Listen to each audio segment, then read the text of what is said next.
Yo les gamins, c'est l'Ermite et vous êtes bien sur la chaîne de l'Ermite légendaire. One Piece reprend ses droits, la pause est finie et nous attaquons ce chapitre 1143 qui s'intitule Les Chevaliers Divins. On en parle juste après ça.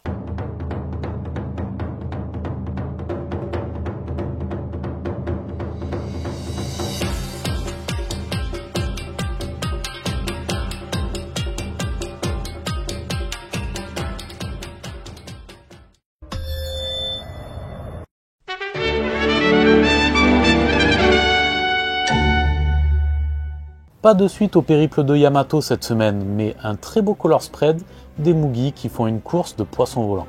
On démarre avec les enfants géants qui sont toujours endormis et se dirigent tels des somnambules en direction de la playa. On comprend mieux pourquoi le prof de PS a dit à Solo de ne pas les toucher. Celui-ci a ignoré l'avertissement et se fait blesser par des épines. Mais qu'il est con ce mec!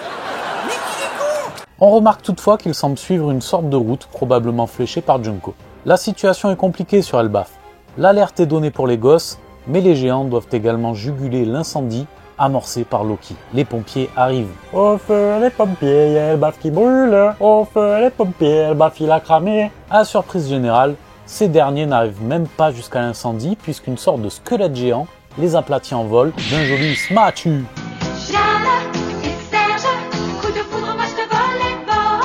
Switch sur les Chevaliers Divins. Nous apprenons la nature des pouvoirs de Summers et Killingham. Le premier possède le Iba Iba no Mi, le fruit des épines, et plus l'amour que l'on porte à la victime est grand, plus les épines sont acérées et dangereuses. On observera également l'état d'esprit très malsain de Saint Summers. Concernant Killingham, il possède quant à lui le Ryu Ryu no Mi, un Zoan mythique modèle Kirin. Bon, en gros, avec mon fruit du cauchemar, j'étais vraiment pas très loin puisque son fruit lui permet de matérialiser les rêves de ses cibles. Junko leur fait un topo sur la route qu'elle fait suivre aux enfants et il y a deux problèmes, à savoir premièrement l'incendie et ensuite la mer des nuages en bout de course. Les Chevaliers Divins n'en font pas grand cas.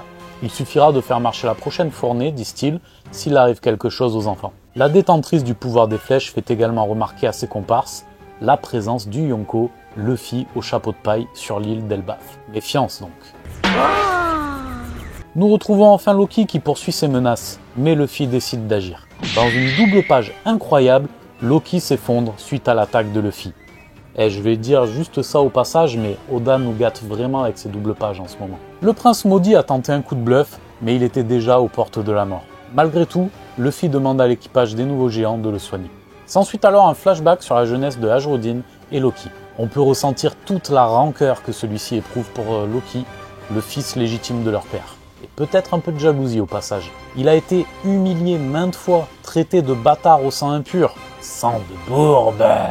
On remarquera au passage que la version Kid de Loki avait déjà les yeux bandés, très étrange.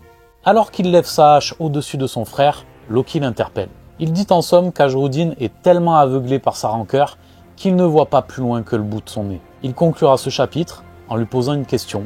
Tu ne penses pas vraiment que j'ai tué notre père de sang-froid, si ?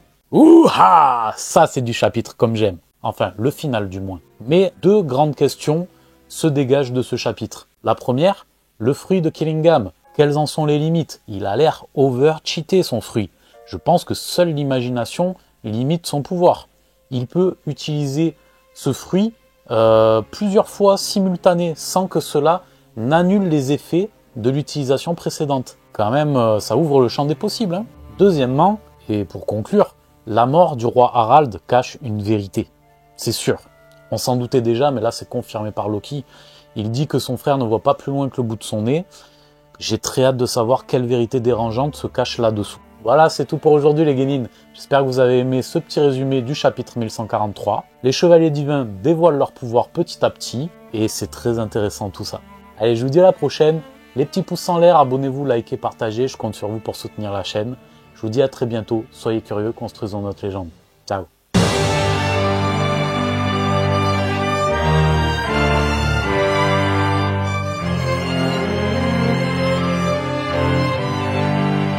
Tu t'es abonné? Tu t'es pas abonné? Abonne-toi!